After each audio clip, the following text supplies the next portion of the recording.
Hello everyone, good morning. Okay, here we go. Happy Equinox. So today or around today, depending on where you are in the world, it is one of 2 days on the planet each year when the day and the night are equal in both hemispheres. So on this day, we have equal day, equal night. In the northern hemisphere, the days will get longer now and we'll move into summer, and in the southern hemisphere the days will get shorter, moving into winter. Hi Janana, hi Susan, welcome. Hi Liz, welcome. Good to have you all here. So today's message is about the equinox, and it does tie in with what I talked about yesterday with the solar flares that are coming in.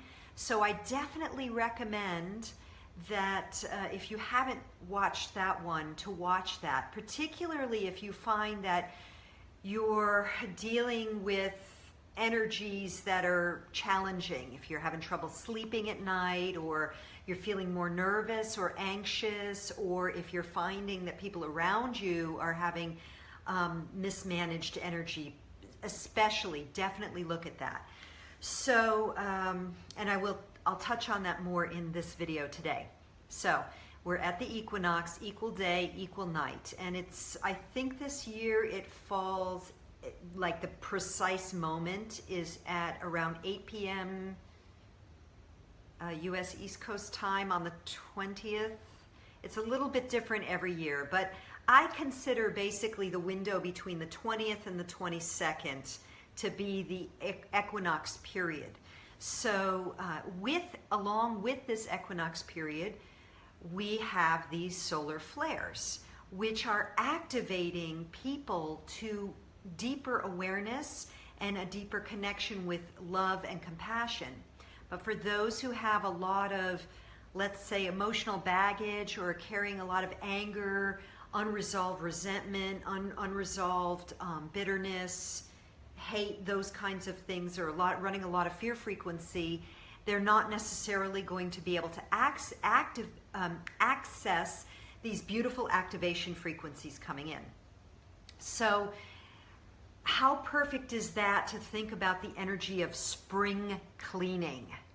So we think of spring cleaning as something that you do with your house. And absolutely that's true. And if you know anything at all about feng shui, you know that a cluttered house is a cluttered mind, is a cluttered energy field. So spring cleaning of the house is extremely important.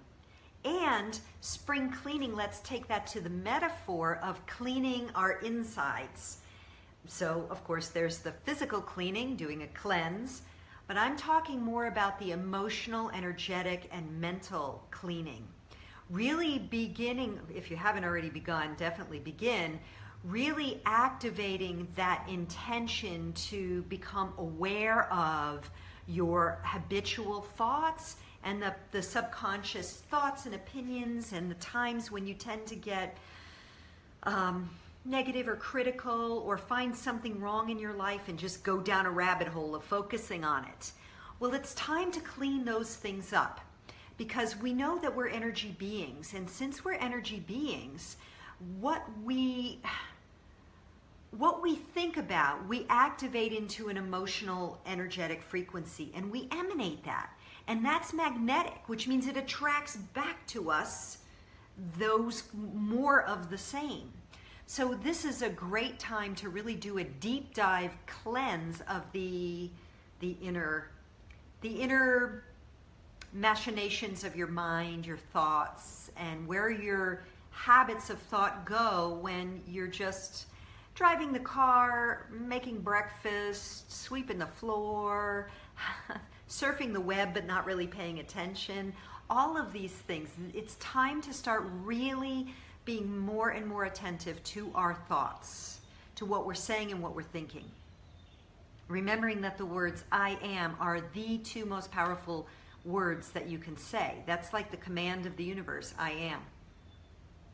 So now I want to bring this in a different, from a different angle now. So when we do that internal spring cleaning. We allow ourselves to shift back more toward our pure state. So when I say pure state, what I mean is, well, one way it could be said is the innocence of the child.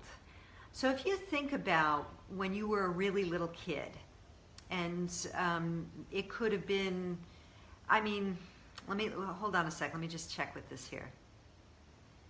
If your childhood was relatively safe and healthy and not laden with trauma, if you think back to when you were a little kid, even if there were difficulties in your life, you had that ability when you were busy playing, maybe playing in the sandbox or riding your bicycle or playing with your dolls or whatever it was that you did, or building things. You had the ability to go back into the place of innocence, where your mind was pretty pure. You weren't like ruminating over things that irritated you. And this is the nature of the innocence of the child. Now, that leads us to our card for the day. So as I tuned in and I shuffled the cards this morning before I went into meditation, I really was thinking a lot about these solar flares that are coming in and the opportunity to really accelerate our awakening process. And what could help and support us to really allow these frequencies of the solar flares to be a gift and not a curse. So that was my request, my intention, my rumination. And so this is the card that I got. And the card is called Innocence.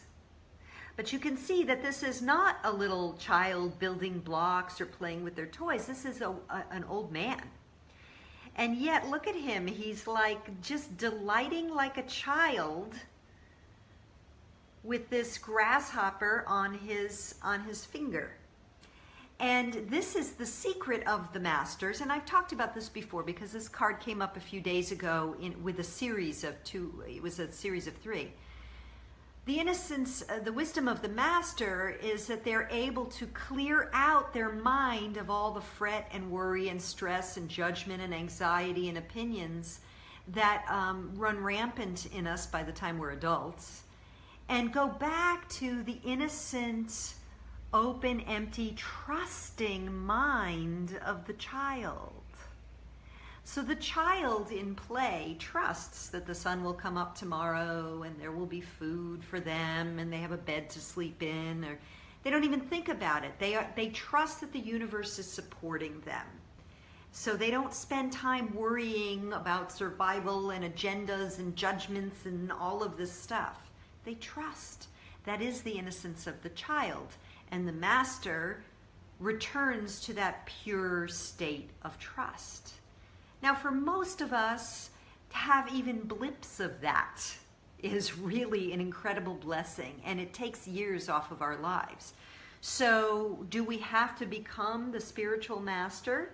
Well, maybe ideally, but it's not necessary to find a better peace of mind and to activate better frequencies for our own health and well-being and for those we love. So spring cleaning allows us more spaciousness to return to innocence. And innocence allows for that frequency of love as frequency, to flow through us and emanate from us. So now there's one other piece of this, because in a traditional tarot deck, this is the 19. So in a traditional tarot deck, this is the card, the major arcana card of the sun. And the sun, that's what I started talking about yesterday, is that this is all right now, in this window of time from like the 16th to the, I don't know when, the 26th or something, or the 28th of the month. We are in this powerful window in which we are receiving these intense frequencies from the solar flares, the geomagnetic storms that are happening on the sun. And we know this scientifically, and the scientists can see when the storms erupt, and they know how long it takes for those to actually penetrate our the shield around the earth and come into our, what do you call it, our magnetosphere or something. So we are now in it. We're bathing in it.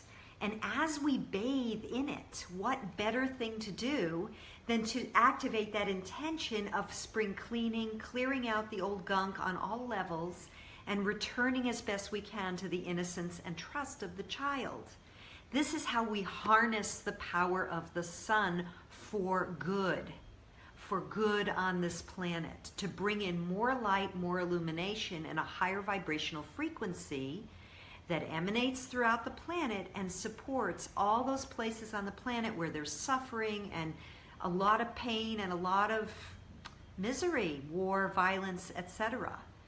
So some of us are called to be activists. Some of us are called to be aid workers. Some of us are called to really go into the trenches of these places where people are suffering deeply. But not all of us, and not all of us can. I mean, literally, we can't. So what can we do? There's many things, and one thing that we all can do, no matter what else we're doing, is up-level our own vibrational frequency.